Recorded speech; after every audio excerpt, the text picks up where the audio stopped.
Hello. हाँ लिखिए, Huygens principal.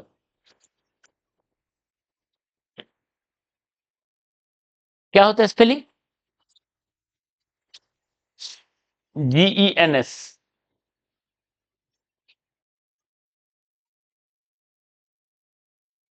ठीक है, तो ये बताता है पहले कॉन्सेप्ट ऑफ वेव फ्रंट, जो कि हम लोग डिस्कस किए थे इसमें भी, YDSC में, वेव फ्रंट। ठीक है, तो उसको हम फिर से बताते हैं। वेव फ्रंट क्या है? वेव फ्रंट है locus of all points which oscillate in same phase.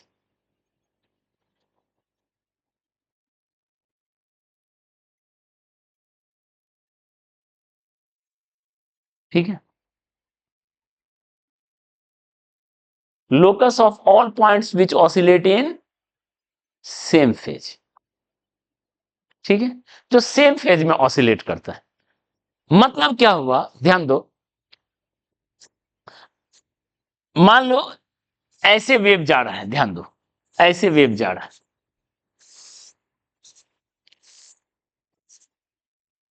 ठीक है, कोई वेव इस तरीके से ट्रेवल कर रहा है, तो वेव प्रोपगेशन के परपेंडिकुलर को लाइन एक कट की है, जैसे 3D में ऐसा हुआ जो कि एक प्लेन दिख रहा है, तो यहां पे किसी फेज में है, एक फेज में है। देख लो, यहां पे सारा पार्टिकल एक फेज में ऑसिलेट कर रहा है। अब यहां से एल लेंथ आगे एक और प्लेन लिए। ठीक है, एल लेंथ आगे एक और प्लेन लिए, यहां φ1 फेज में है, सब φ1 फेज है, जितना पार्टिकल है सब φ1 फेज में। एल लेंथ आगे गए, तो अभी हम लोग वेव में पढ़ चुके हैं, पाथ डिफरेंस है एल, तो फेज डिफरेंस जो होगा 2π/λ इंटू एल, दैट इज के एल। ठीक है, यानी यहां से यहां का फेज डिफरेंस इतना हो गया। यहां का φ1 है तो यहां पे ये φ2 है, यानी φ2 माइनस φ1, जो फेज का चेंज मिला, कितना मिला, के एल। मतलब अगर यहाँ 30 डिग्री पे है और 30 डिग्री बढ़ा तो ये 60 डिग्री, हर पॉइंट जो है 60 डिग्री पे। इस तरीके से अगर पैरेलल वेव जा रहा है तो जो प्लेन कट होगा दैट इज वेव फ्रंट।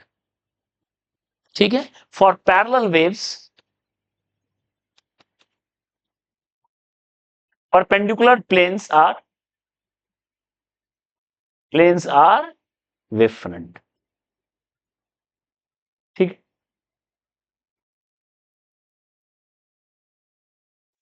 ठीक है। अब हम आते हैं किसके लिए, पॉइंट सोर्स के लिए। मान लो कोई पॉइंट सोर्स, ठीक है, यहां से वेव निकल रहा है, जो स्फेयर वेव आगे बढ़ रहा है। हम स्फेयर क्यों ड्रॉ किए भी बताते हैं। ठीक है, वेव इस तरीके से आगे बढ़ रहा है। ठीक है, मान लो R1 रेडियस तक पहुंचा, यहां से जो ऑसिलेशन निकला सब सेम टाइम में, T1 टाइम में यहां पहुंचेगा, T2 टाइम में यहां पहुंचेगा, R2 पे पहुंच गया, T3 टाइम पे R3 पे पहुंच गया। ठीक है, तो जितना पार्टिकल है सिर्फ R1 पे, वो सब एक फेज में। ठीक है, all particles lying at a sphere of arbitrary radius whose center is at source, whose center is at point source, are in one phase, सब एक फेज में है। so wave front is concentric sphere, wave front of a point source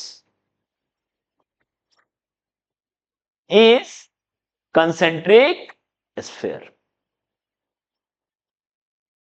point source का wave front क्या होता है? Concentric sphere होता है। ये सब एक फेज में, ये सब एक फेज में, ये सब एक फेज में।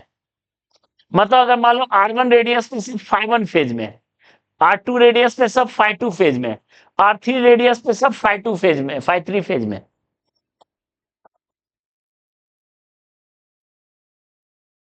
ठीक है, इसको आप φ2 माइनस φ1 निकालना है। आप K इंटू, जैसे K इंटू L लिखे थे, K into R2 minus R1 कर सकते हैं।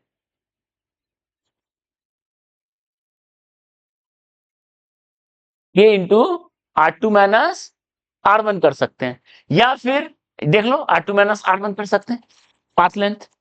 आप टाइम के टर्म में भी लिख सकते हो, omega into T2 minus T1, एक ही बात है, omega into T2 minus T1, कैसे भी लिख सकते हो। ओमेगा इंटू डेल टाइम का डिफरेंस, वो भी हो क्या होता है फेज, और K इंटू पाथ लेंथ, वो भी क्या होता है फेज। कैसे होगा दोनों सेम, देख लो। K का वैल्यू क्या लिखेंगे? 2 पाई बाय लैम्डा। ठीक है, लैम्डा क्या लिखेंगे बताओ? लैम्डा क्या होता है? V बाय एफ होता है, यानी 2 पाई एफ बाय वी, के हो गया। अब K into R2 minus R1 किए तो 2 pi F into V R2 minus R1, 2 pi F हो गया omega, R2 by V minus R2 minus R1 by V हो गया। ठीक है, R2 माइनस R1 क्या हो गया? डिस्टेंस, V हो गया स्पीड, तो डिस्टेंस बाय स्पीड क्या हो गया? Time, that is equal. तो आप ऐसे भी कर सकते थे फेज डिफरेंस। क्लियर है? डन। तो इसमें ऐसे केस में फॉर वेव, यहां लिख सकते हैं for waves, for parallel waves, parallel waves planes are wave front. हाँ, ठीक है, प्लेन्स आर वेव फ्रंट। ठीक है, पैरेलल वेव के लिए प्लेन्स जो है वेव फ्रंट है, इसलिए इसका नाम को कहते हैं प्लेन वेव्स। अगर वेव वगैरह पढ़े होगे, ईएम वेव्स में क्वेश्चन बनाए होगे, तो लिखा रहता है अ प्लेन इलेक्ट्रोमैग्नेटिक वेव। अगर क्वेश्चन बनाए होगे तो प्लेन करके लिखा रहता है। कोई पूछा नहीं मेरे से सर प्लेन क्यों लिखा रहता है, वो ठीक है, वो पूछना अब वो मिस हो गया, वो चीज खत्म हो गया।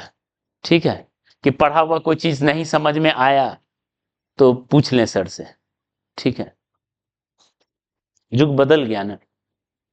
ठीक है, हम लोग पूछने के लिए तरसते थे, कोई एक वर्ड बता दे भाई, स्पेशली फिजिक्स, ऐसा सरदर्द सब्जेक्ट क्यों आ गया है, हटा देता है इसको। ठीक है, ना स्टूडेंट का खून जलता है बताओ, सबका बददुआ हमको मिलता है। चलो खैर, अब जो है सो है, झेलना ही पड़ेगा। चलो, तो प्लेन प्लेन प्लेन्स जो है वो वेव फ्रंट है, समझ में आ रहा है ना? ऐसे वेव जाना तो ऐसा प्लेन वेव फ्रंट है, यानी इसको कहते हैं प्लेन वेव, इसको कहेंगे प्लेन वेव। ठीक है, अब बताओ इसको कौन सा वेव कहेंगे? Spherical wave. ठीक है, दीज आर स्फेरिकल वेव। ठीक है, स्फेरिकल वेव पॉइंट सोर्स से निकलता है। ओके, इसी तरह देखो, अगर मान लो infinite line wire, infinite line है, इन्फानाइट लाइन सोर्स है, तो यहां से वेव चारों तरफ निकलेगा। तो सोचो कैसा वेव फ्रंट बनेगा? सिलेंडर, मतलब अलग अलग रेडियस का को एक्सियल सिलेंडर। ठीक है, ये सब एक फेज में होगा, यहां पे ये सब एक फेज में होगा। ठीक है, for such source, for such sources ठीक है, यहां से वेव निकला, मान लो 30 डिग्री पे निकला, यहां पहुंचा सब 60 डिग्री पे, यहां पहुंचा सब 90 डिग्री पे, यहां पहुंचा 120 डिग्री पे, वेव फेज ऑफ ऑसिलेशन। ठीक है, तो for such source wave front is, क्या बोलेंगे बताओ, wave front is coaxial cylinder and such waves are called, ऐसे वेव्स को क्या कहते हैं, सिलिंड्रिकल वेव।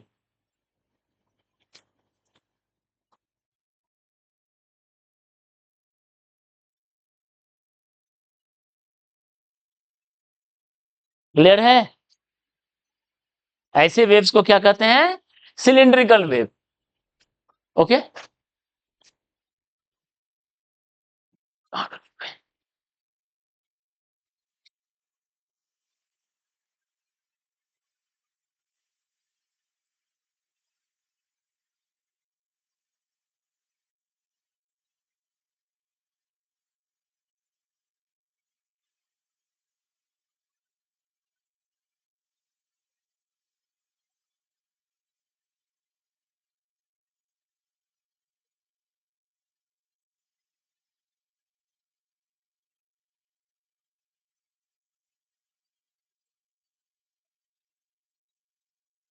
ठीक है इतना। अच्छा, इसका रिजेम्बलेंस आपको कुछ इलेक्ट्रोस्टैटिक से दिख रहा है क्या, वेव फ्रंट सोचो, वेव फ्रंट, उधर इक्वी पोटेंशियल सरफेस सोचो, जिधर वेव जा रहा है उधर फील्ड सोचिए, इलेक्ट्रिक फील्ड, और इलेक्ट्रिक फील्ड के परपेंडिकुलर क्या होता था, इक्वी पोटेंशियल सरफेस होता था। कब पढ़े पढ़े थे वो सब, पिछले जन्म में, क्या हुआ, कोई काल्पनिक घटना था, हाँ, इसका वास्तविकता से कोई मतलब नहीं है, अगर मिल जाए इसको मात्र एक संयोग समझा जाएगा और कुछ नहीं। ठीक है, ठीक है, संवैधानिक चेतावनी या वैधानिक चेतावनी, क्या बोल लिख दे, संवैधानिक या वैधानिक, वैधानिक, संवैधानिक कैसे लिखेगा, कॉन्स्टिट्यूशन में थोड़ी लिखा हुआ, वैधानिक चेतावनी। हाँ, क्या होता है उसको इंग्लिश में क्या बोलते हैं, वैधानिक चेतावनी को इंग्लिश में क्या बोलते हैं,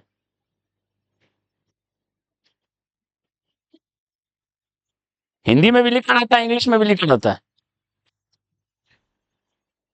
ना, डेंजर, ये जेनजी वाला इंग्लिश मत बोलो, प्रॉपर इंग्लिश बोलो,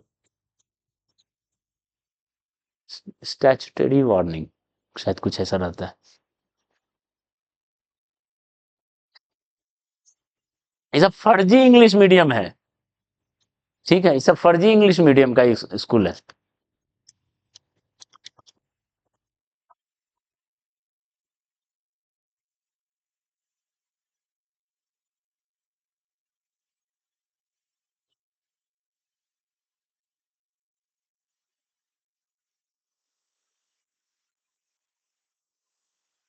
झूठ मूठ का माहौल बनाया हुआ है, इंग्लिश स्कूल, इंग्लिश स्कूल, चोरी चोरी छिपे इंग्लिश मूवी का भोजपुरी डब देखते हैं, देखे हो, कभी कभी हंसने का मन करे, कोई भी मूवी को, कोई भी इंग्लिश मूवी का भोजपुरी डब क्लिप देख लो,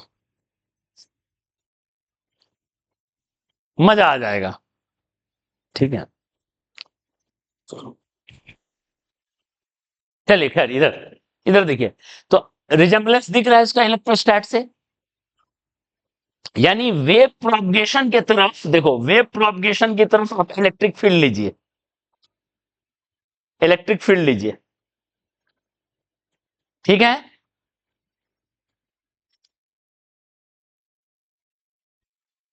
और प्रोपगेशन के परपेंडिकुलर जो प्लेन होता है वो है वेव फ्रंट। देख लो, प्रोपगेट ऐसे कर रहा है, उसके परपेंडिकुलर है, प्रोपगेट ऐसे कर रहा है, उसके परपेंडिकुलर है, प्रोपगेट ऐसे कर रहा है, उसके परपेंडिकुलर है, दैट इज वेव फ्रंट। ठीक है, तो यहां जो परपेंडिकुलर प्लेन है वो क्या कहलाता है, planes are equipotential, equipotential surface, हर जगह पोटेंशियल सेम है। ठीक है, और यहां पे जो प्लेन होता है वो क्या कहलाता है, वेव फ्रंट। आइडेंटिकल है। पॉइंट चार्ज का वेव फ्रंट क्या होता है, सॉरी पॉइंट चार्ज का इक्विपोटेंशियल क्या होता है, स्फेरिकल। कांस्टेंट फील्ड का क्या होता है, पैरेलल प्लेन्स। इनफाइनाइट वायर का क्या होता है, कोएक्सियल सिलेंडर, एकदम सेम है। ठीक है, और लास्ट पॉइंट बताते हैं इसमें। ठीक है, आ जाता है कभी कभी 11th का वेव चैप्टर में ये सब पढ़ना था, आ जाता है ऑब्जेक्टिव में। यहां देखो, प्लेन वेव में amplitude is constant, amplitude is constant.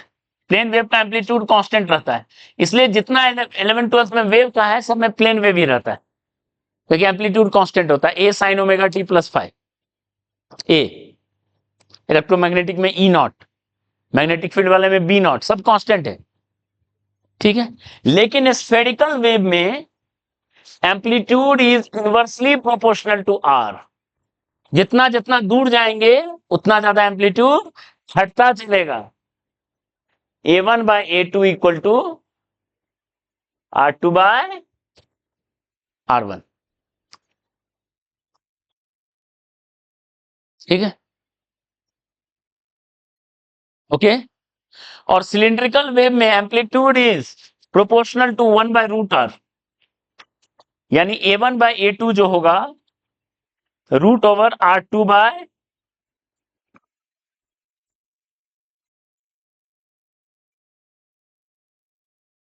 ठीक है, समझ में आया। हम स्फेरिकल वाला बता देते हैं क्यों ऐसा होगा, सिलिंड्रिकल वाला जाएगा घर पे ट्राई कीजिएगा। स्फेरिकल देखिए क्यों होगा, स्फेरिकल में बताइए, याद करो ईएम वेव्स, पिछले जन्म में पढ़े थे ईएम वेव्स। ठीक है, अब जिससे पूछेंगे फॉर्मूला वो बता दिया तो मानेंगे उसको पिछले जन्म का याद है। ठीक है, कृतिका बताओ इंटेंसिटी का फॉर्मूला ईएम वेव्स में क्या होता है।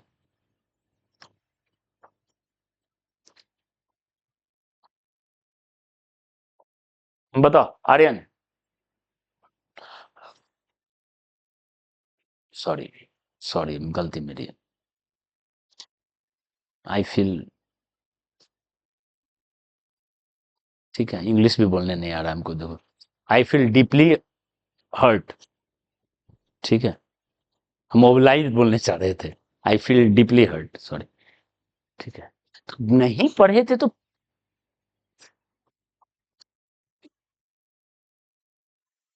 हाँ चलो तुम बताओ। अरे इतना देर में देख लेते नेट से। हाँ नहीं, डिसिप्लिन स्टूडेंट है, मोबाइल नहीं रखते। 11th का तो ये कहानी है, बोलते कॉपी देख के बताओ, पिछले क्लास में बताते पिछले क्लास में जो पढ़ा है वो फॉर्मूला कॉपी देख के बताओ। हमको पूरा भरोसा है अगर 5 स्टूडेंट से पूछे हैं तो 3 स्टूडेंट कॉपी देख के नहीं बता पाएगा। ठीक है, अभी ज्यादा इंपॉर्टेंट बात कर रहे हैं। ठीक है, हमको पूरा भरोसा है कि नहीं बता पाएगा, नहीं बताया, पिछले क्लास में पुलिस लाइन में पूछे थे। ठीक है, नहीं ठीक है, चलो इधर तुम, इधर देखो हम पिछले क्लास का पूछे थे, एक क्लास पहले जो पढ़ाए थे ना, एक से पूछे क्या टॉपिक पढ़ाए बेटा ये बता दो, अभी चॉकलेट दे देंगे। ठीक है, चलो खैर यहां देखो, इंटेंसिटी का कोई निकला फॉर्मूला किसी को,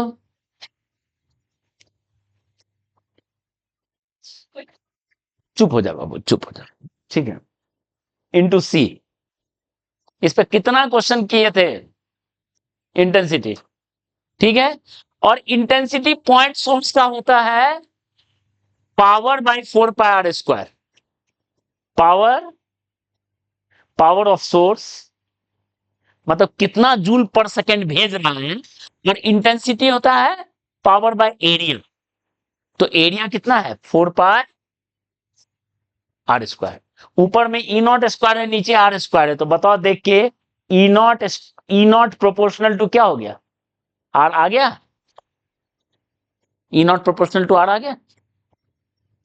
शायद हम इस ईएम वेव में ये बताए थे, ई नॉट प्रोपोर्शनल टू 1/r होता है स्फेरिकल, ये पॉइंट सोर्स का।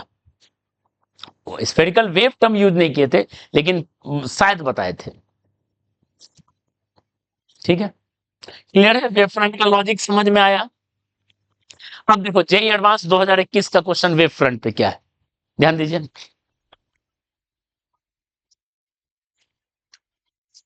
अगला जो टेस्ट होना है उसका टॉपिक लिख दिए थे पिछले क्लास में, रिवाइज करना शुरू करो, नहीं रिवाइज करोगे फंस जाओगे, हम बता रहे हैं। अभी से भी टाइम है, जितना पढ़ा दिए रिवाइज कर लोगे तो बहुत अच्छा स्कोर आ जाएगा, ठीक है। देखो ऐसा वेव आ रहा है, ये एडवांस 2021 का क्वेश्चन है, ध्यान दो। ऐसा वेव आ रहा है और ऐसा लेंस है, ऐसा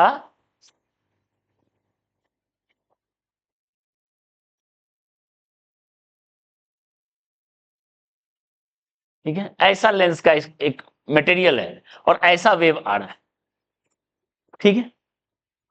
आपसे पूछा गया है जो निकलेगा उसका वेव फ्रंट ड्रॉ करो, कैसा वेव फ्रंट होगा जो वेव निकलेगा, ठीक है। तो देखो ये पैरेलल वेव आ रहा है, यहां तो सीधा पास कर गया, ये एक ऐसा शेप है, मतलब कन्वर्ज करेगा, वेव मोटा मोटी ऐसा कन्वर्ज करेगा, ठीक है। इसमें क्या होगा, डाइवर्ज करेगा, और इसमें क्या होगा, कन्वर्ज करेगा।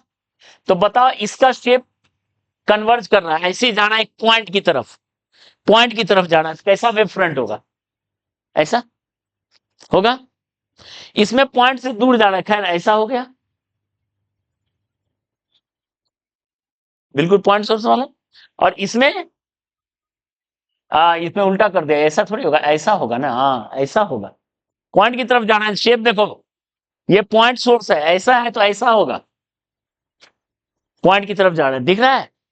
इसमें ऐसे जाना है तो ऐसा होगा, ऐसे जा रहा है तो उसका परपेंडिकुलर, ठीक है। सोचो इसका पॉइंट सोर्स कहां होगा, आगे होगा, तो वेव फ्रंट ऐसा होगा। इसका पॉइंट सोर्स पीछे ना होगा तो वेव फ्रंट कैसा होगा, ऐसा ऐसा।